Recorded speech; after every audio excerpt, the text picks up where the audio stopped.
What is up, guys? Media Master Menard here today, and we're going to be talking about one of the heavy hitters of the gaming industry today, and that's Call of Duty.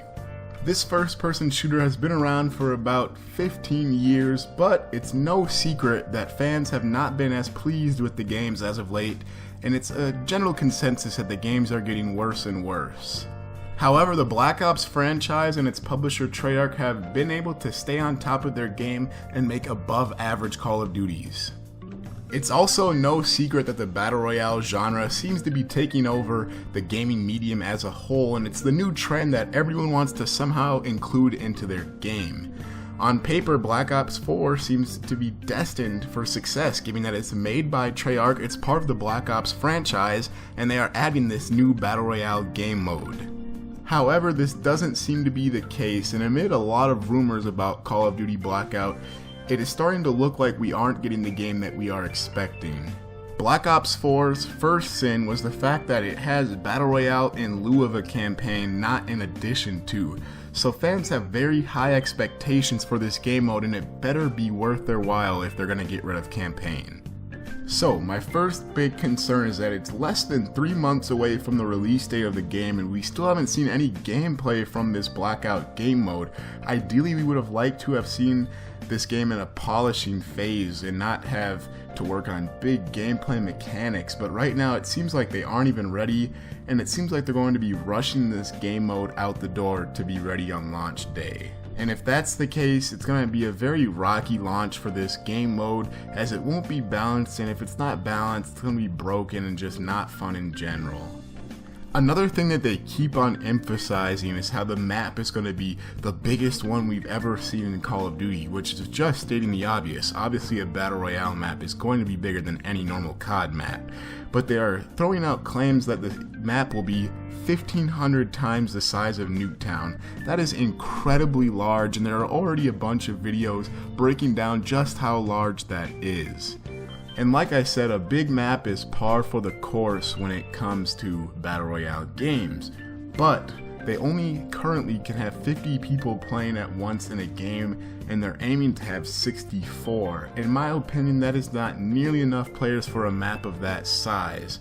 Games like PUBG already get a lot of flack for there being too much downtime in the action, and what makes Fortnite so great is the constant action and how there isn't much dead time.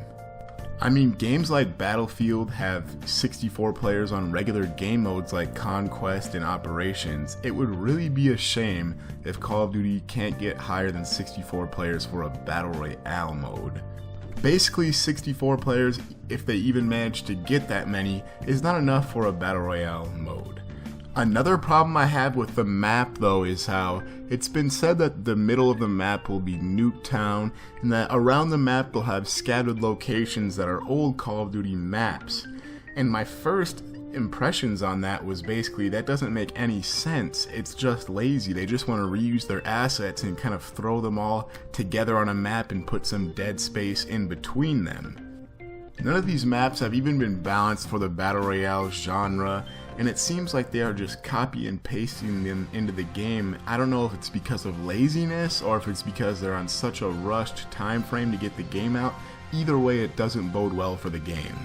Another concerning thing is the fact that vehicles have never been implemented into COD in meaningful ways, so how will they know how to balance them and make sure they aren't broken on release? And that leads me into my next point is, if the game is broken on release, will they be able to keep up with the pace of putting out patches of developers like Epic Games? I mean, they have done an astounding job of putting out patches as soon as they find something wrong with the game, and if Activision and Treyarch don't meet that standard, they are going to be in trouble. Circling back around to the vehicles, though, they only have ATVs available in their current build of the game, which reinforces my idea that this game really won't be ready for launch and that there's going to be a lot of problems at launch for this game. And my final question that I really don't know the answer to right now is that, can Call of Duty adapt to the Battle Royale genre? From the rumors, it seems like you're going to have the same amount of health that you have in multiplayer when you're playing COD Blackout, and that will be an extremely quick time to kill, which could ruin the game.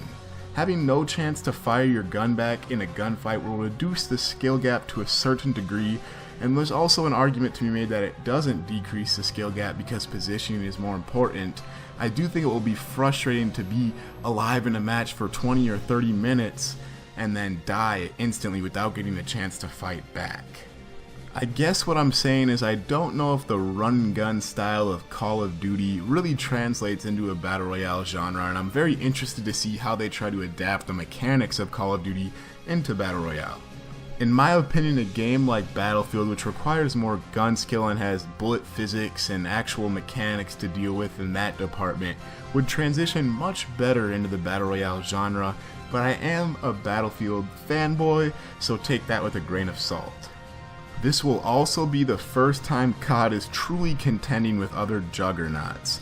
Fortnite is currently on top of the world, and Red Dead Redemption is coming out in that same time frame, which will sell millions. If COD can't distinguish itself, it might be lost in the crowd. I wonder what would happen if Fortnite decided to finally release a new map in that October release window. The situation could become very unpredictable, and I think it's one of Activision's worst nightmares currently. But I think that wraps up my thoughts for this topic. How do you guys feel about COD Blackout? Will it be a hit? Does it have you worried? And can it contend with the juggernaut that is Fortnite? Let me know the answer to all those questions down in the comments below. If you liked the video, leave a like and subscribe to the channel. I'm going to be bringing you guys more movies, TV, video game, and anime content. I'm going to leave a link to my Twitter down in the description below so you can find out when I post a new video. And until then, this is Master Menard, signing off.